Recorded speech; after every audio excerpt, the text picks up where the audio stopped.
So Gary, I'm pleased to welcome you here to St. Louis, to our society. It's our great pleasure to have you here today. Nice to be here. And I've been wondering what drew you to study Jungian psychology in the first place. Oh, that's a very long story. I got disenfranchised with my undergraduate education, which was in electronics engineering. And it was the 60s. Eastern religion was about, all sorts of alternative ways of looking at life. And I got interested in Buddhism, more from an intellectual standpoint. And I thought, well, I'm going to go to Peace Corps and live in the Orient, see what it's like. I really wanted to experience what I'd been reading about. So I applied to the Peace Corps and I was sent to South Korea. And I left there a mess. It was such a conflict of cultures. I was young and impressionable. So I decided to go to divinity school. Not that I was particularly religious, I just wanted to go to some place where I could read philosophy, but not intellectual philosophy, not dry, but quite existentialism, things like that. And I thought, after about 6 months, I better get into therapy because I am just lost. And I did get into therapy with a Freudian. And I told him one dream, and he said, you should be reading Jung.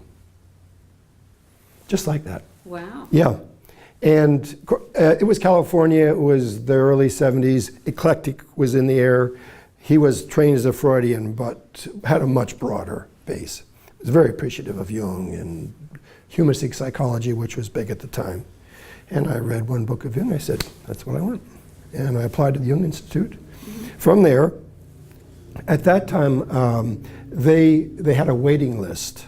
So I think I had to wait about a year. So I finished school, graduate school, I worked for a year, then I went over to Switzerland. And you were talking about your time there. I'd have to say for myself, it's like a Swiss postcard. You look at those Swiss postcards, you say, gosh, that's pretty. Then you see them and see the Alps, and it's even more than you expected. That's what it was like for me being there. It was, I was enticed by Jung's work, and in fact, I remember while I was in graduate school, I saw Face to Face. Remember the BBC interview with John Freeman, and the guy says to Jung, do you believe in God? Mm-hmm. And Jung says, no, I don't believe I know.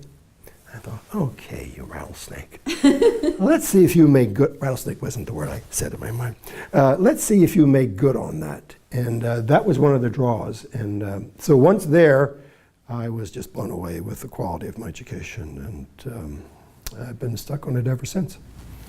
How did you come to write your book, At the Heart? At the Heart of Matter. The Heart of Matter. I have always been puzzled by my two interests, science, and I don't want to say religion in the sense of church, but spirituality, God. How do these two things fit together? Mm-hmm. And I was sort of meditating on it when I went to sleep for almost a couple of years. What in the world should I do about this? And then I had a dream. And the dream simply was von Franz wrote a book that was profound. That was the dream.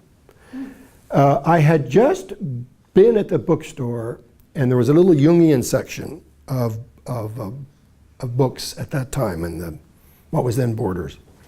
And I had looked at a number of times, and I thought, well, I wonder if that's the book. So I fetched it down and read it. I couldn't make much sense of it, but reread it, and then I don't remember how I came across Paley's work, because she and Paley had a very close connection. I don't remember exactly how that link happened, but it started with Number and Time. There must have been a footnote in there or something in Number and Time, I believe. I think she talks about one of Paley's dreams in Number and Time. That might have been the link. And I thought, who's this guy, Paley? And just then, Adam and Archetype came out. That was the correspondence between Paley and Jung. And then a book came out in German interpreting Paley's dreams. And then I learned a colleague of mine was working on the same thing, David Lindorf, who's now sadly deceased. I think his book's called Paley and Jung, The Meaning of Two Great Minds. And I thought, this is exactly what I've been preparing for, the business of the unconscious in science. That led me into At the Heart of Matter, which is an attempt to just sort of give an introduction to how Jung and Paley were looking at the issues, what is driving our civilization and what's driving our science. Why are we doing the things we're doing? What's right about it? What's wrong about it? And I thought, well, I've got to do something to put this down really for myself at a basic level. Everything that was around was pretty advanced. I mean, the books dealing with Paley's dreams already assumed you knew a lot about Paley and knew a lot about the dialogue, that you knew a lot about Paley's life. And so I kind of wrote it for myself, really, to give a foundation for this issue of science and the psyche, really, which I realized isn't a split. I had thought it was a split in me for the longest time, but there is a continuum. Mm-hmm. Can you talk a little bit about who Paley was? A very interesting character. Austrian. Brilliant. People who knew him and who knew Einstein said he was the more brilliant. He was one of the, depending on how you count, 3 to 5 physicists who came up with what we call quantum physics, where they penetrated to the inside the atom and they described how electrons worked. What was so important about that was it overthrew all the earlier assumptions about the nature of the physical world. Causality doesn't apply, determinative causality doesn't apply inside the atom. Probability is the key, not causality, and so on. Anyway, by 1927, which was when this work was finished, Paley was famous. He had made a large contribution to that final theory. I think his contribution was done in 1925. He was granted or given the professorship of physics at the University of Zurich. Einstein had had that chair for a while, and it was vacant, and then Paley got it. So he was a big man in science, but unfortunately fell into a mess. He got married to a cabaret dancer, which is kind of a polite way for saying a call girl.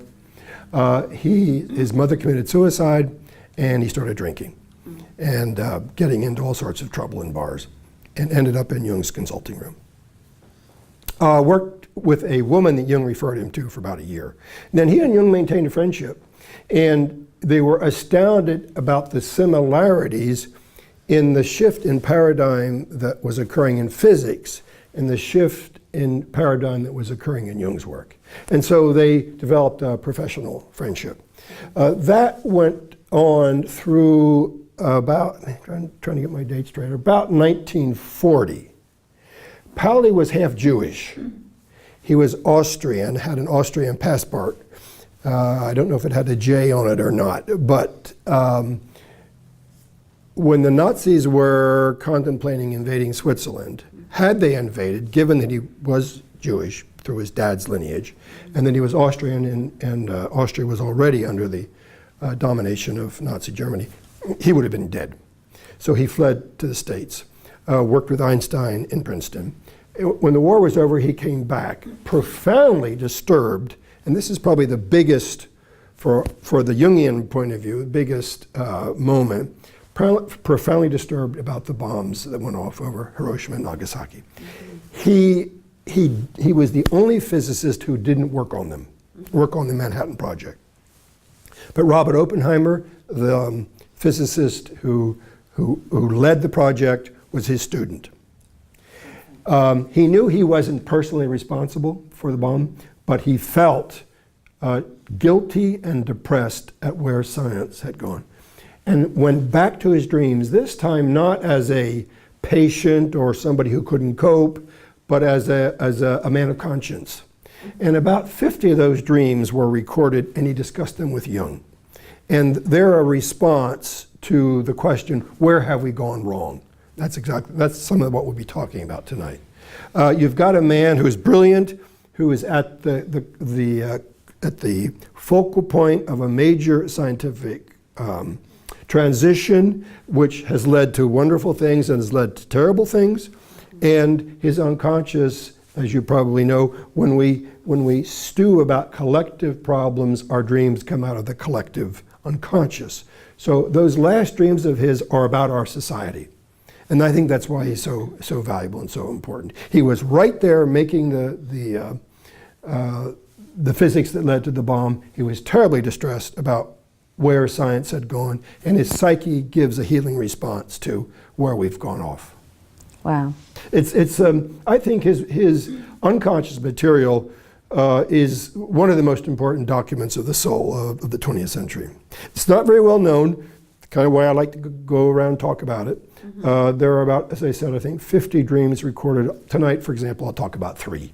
It's just too much to throw all that stuff at people. But it's really worthy of consideration. Gary, you mentioned that Pauli had a series of dreams and that Jung worked on these with him and wrote them up. Can you talk about that a little bit? Take one dream figure, which plays a major role in Pauli's dreams. He called the stranger. And there are probably about 10 of the 50 of this man in Pauli's dreams.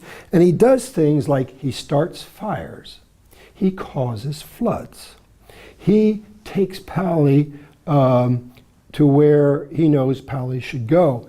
Pauli walks into a church and the stranger is doing scientific experiments. He walks into a laboratory and the stranger is doing a religious ritual. Now, as Pauli worked on that dream figure, this is the phrase he used. I'll say the phrase and I'll try to explain it.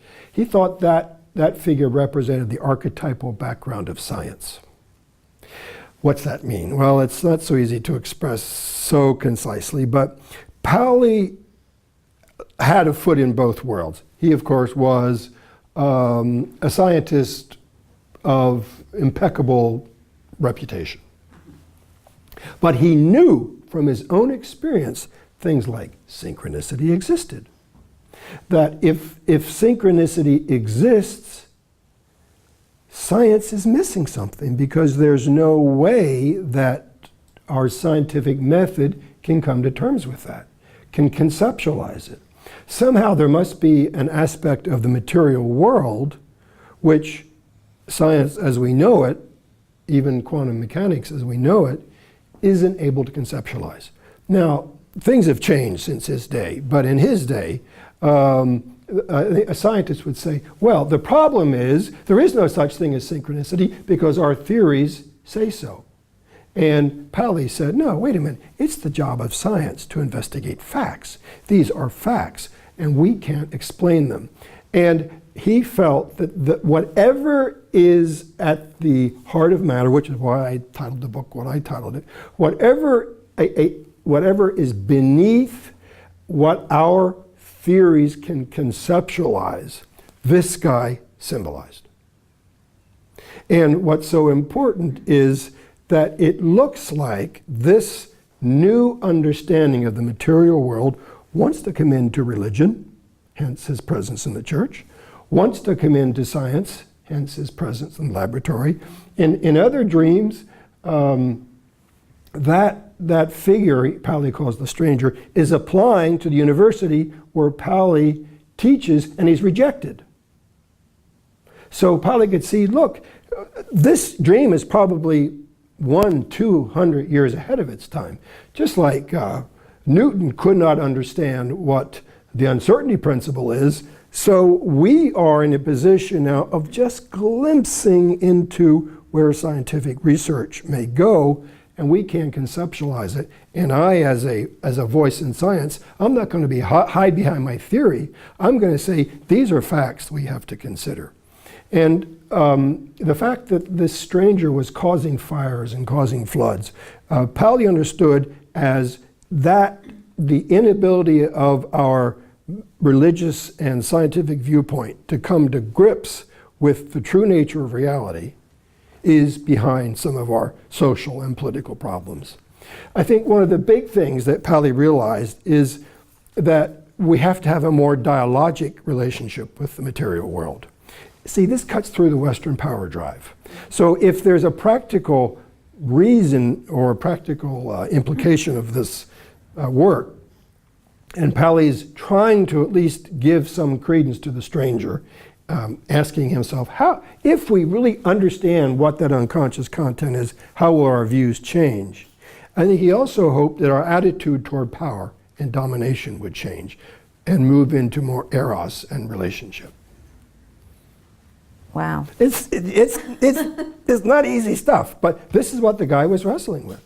And Jung helping him as well. Mm-hmm. And they reconnected back in, when Pauli came back in 46 over synchronicity.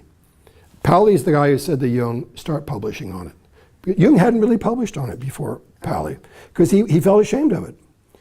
He was already laughed at, as being a mystic, and why should I stick my neck in the noose once again? But Pauli said, no, it's really important, publish on it. Mm-hmm. These are unanswered questions, but science has always moved forward by facing unanswered questions where, and as I say today, there are many scientists addressing these issues. I just came across a book by Rupert Sheldrake called Science Set Free, where he's a well-respected biologist, raising these questions as well. With the idea, not only is it shifting the way we look at things, but it may have something to do with the way we relate to each other. And how would that? What seems to be challenged is the idea that a subject looks at an object rather than the material world is as much a subject as I am, and the way to know it is to relate to it. We'll be talking about that tonight.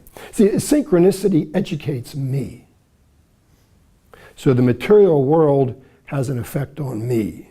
I just don't examine a dream, me subject, dream object.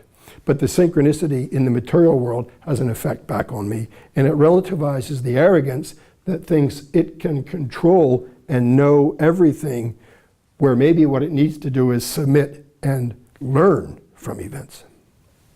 Now, let's see, I'm thinking about how Jung and Pauli worked together. Mm-hmm. Now, did you cover that? I mean, is there more to address in that? Well, it was really a personal friendship, and you have to dig into the letters, which are not easy reading in Adam and Archetype.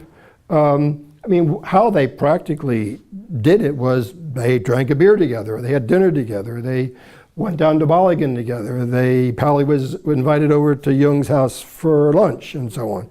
It was what I'd call a professional friendship.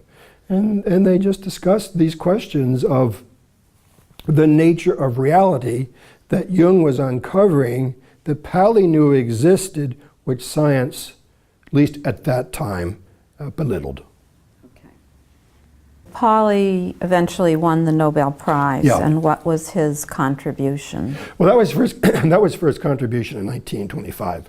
Oh gosh, I don't know if you want to get into it, but he showed that an electron can only have one energy level per orbit. That's putting it very simply.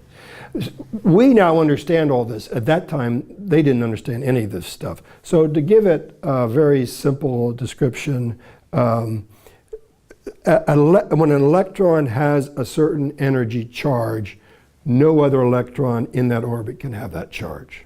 And that helped them understand what was going on. And it's funny, speaking of synchronicity, the first time I met Pauli, so to speak, I was sitting in a bar in Kalispell, Montana, Moose's Saloon.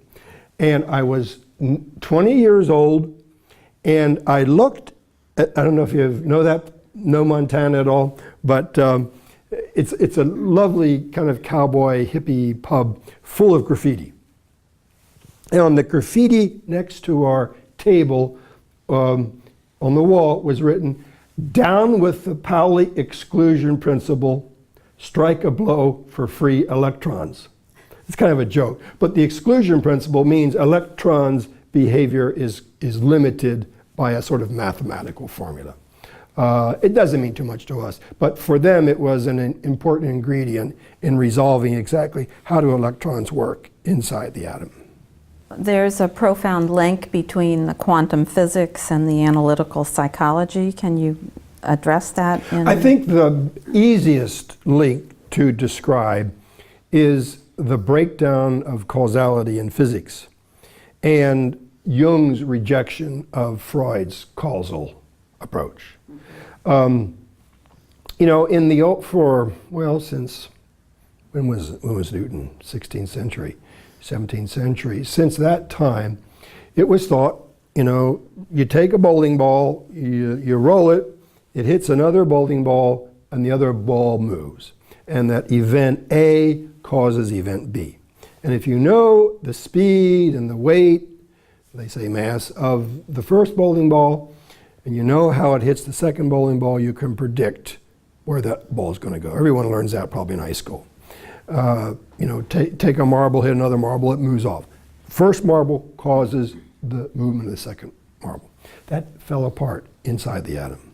When you hit an atom with a little bit of energy, you cannot predict how the electrons will move as a result of that cause. That was one of the first things they had to come to terms with. So what they talk about is probabilities of movement. But bottom line is, they could show causality has its limits. Now, Jung's work on the purposive dimension of dreams, Jung's work on synchronicity, where synchronicities can't be explained causally. As our friend here said, one has an event and then a change follows from that. Nothing has to cause that event. Prior to that discovery of the limits of causality, Jung must have been thinking, how can what I have discovered be if it violates all laws of physics? And it does. The essence of Jungian psychology violates Newtonian physics. We don't talk about causality all the time, we talk about purposiveness. And synchronicities cannot be explained causally.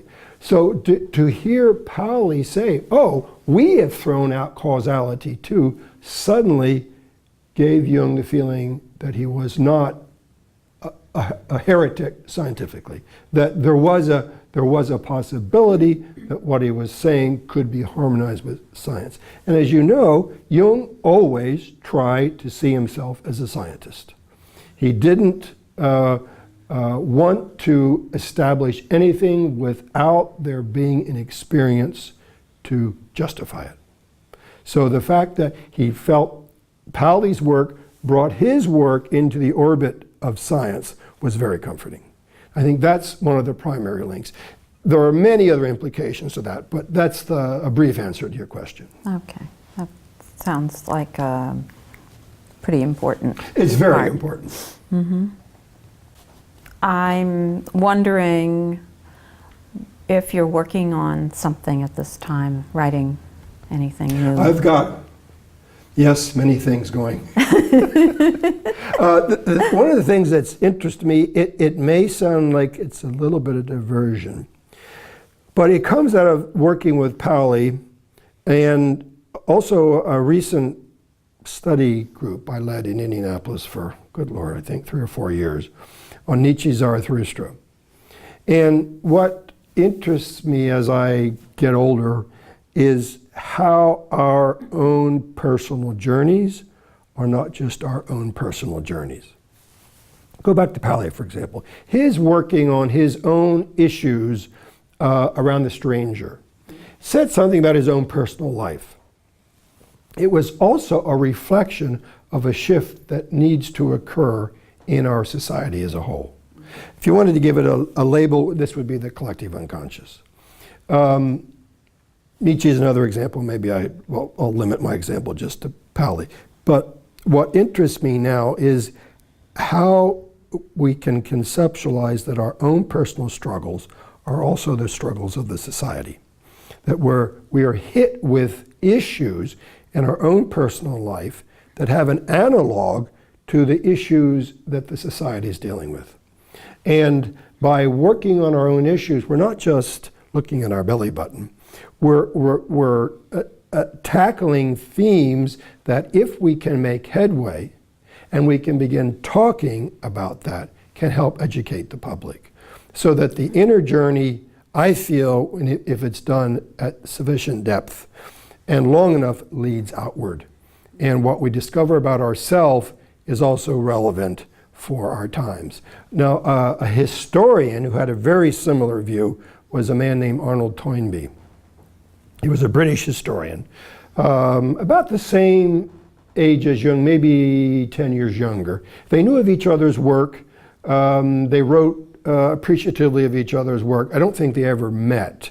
But I would like to attempt a comparison of their two works, where Jung takes the individual and shows, if you know how to read him deeply enough, how our personal journeys fan out into the world.